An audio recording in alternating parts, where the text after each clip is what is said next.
But then consciousness and life dies. That could be the future. I think this is the last chance to try to snap out of that. We're the only species with the capacity to see that our own psychology, our own emotions, our own Paleolithic evolutionary system has been hijacked. If not currently, one day there will be a simulation that's indiscernible from regular reality. And it seems we're on that path.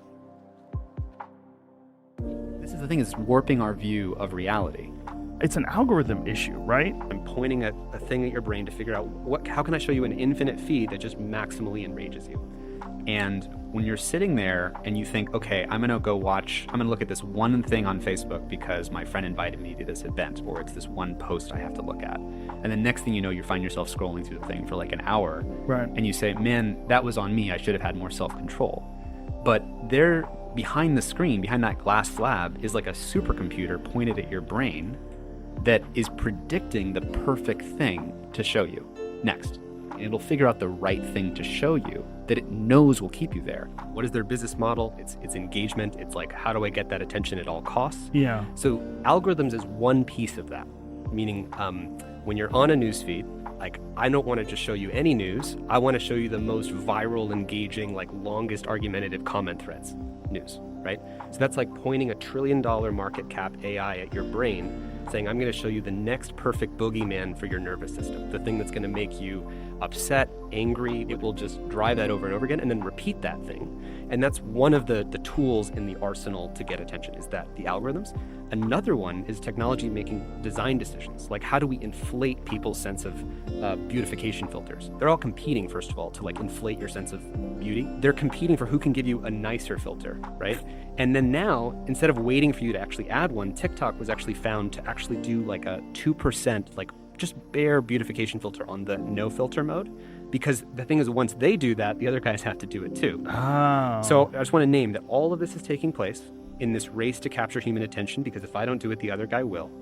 And then it's happening with design decisions like the beautification filters and like the follow you, and if you follow me, I'll follow you back, and the like button, and check, pull, refresh, the dopamine stuff. That's all design. Then there's the algorithms, which is I'm pointing a thing at your brain to figure out how can I show you an infinite feed that just maximally enrages you?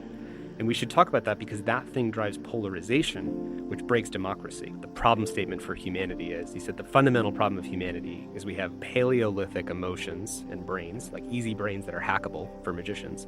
We have medieval institutions, government that's not really good at seeing the latest tech, whether it was railroads or now social media or AI or deepfakes or whatever's coming next. And then we have godlike technology. So we have Paleolithic emotions, medieval institutions, godlike technology. You combine that fact, that's the fundamental problem statement. The speed at which new technologies are having effects on the world and the total amount of consequence is way faster than regulation can keep up with. We found ways of keeping people engaged. I think this is important for people to get, that they're not competing for your data or for money. They're competing to keep people using the product. And so when Twitter, for example, invented this persuasive feature of the number of followers that you have. If you remember, like, that was a new thing at the time, right? You log in and you see your profile. Here's the people who you can follow, and then here's the number of followers you have. That created a reason for you to come back every day to see how many followers do I have. So that was part of this race to keep people engaged. If you're not paying for the product, you are the product. But the thing that is the product is your predictable behavior. So they also added this retweet, this instant resharing feature, right? And that made it more addictive, because suddenly we're all playing the fame lottery, right? Like, I could retweet your stuff and then you get a bunch of hits, and then you could go viral and you could get a lot of attention.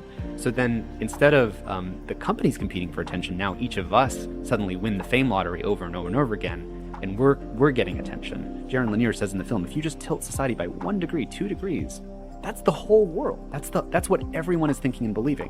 What is the basis upon which we're believing the things we are about the world? And increasingly that's based on technology. This is like humans have to fight back to reclaim our autonomy and free will from the machines. I mean, yes. one clear... Okay, Neo. This is it's very much the Matrix. And one of my favorite lines is actually when the Oracle says to Neo, and don't worry about the vase. And he says, what vase? And he knocks it over. It says, that vase. And so it's like, she's the AI who sees so many moves ahead on the chessboard. She can say something which will cause him to do the thing that verifies the thing that she predicted would happen. Yeah. That's what AI is doing now, except it's pointed at our nervous system and figuring out the perfect thing to dangle in front of our dopamine system and get the thing to happen.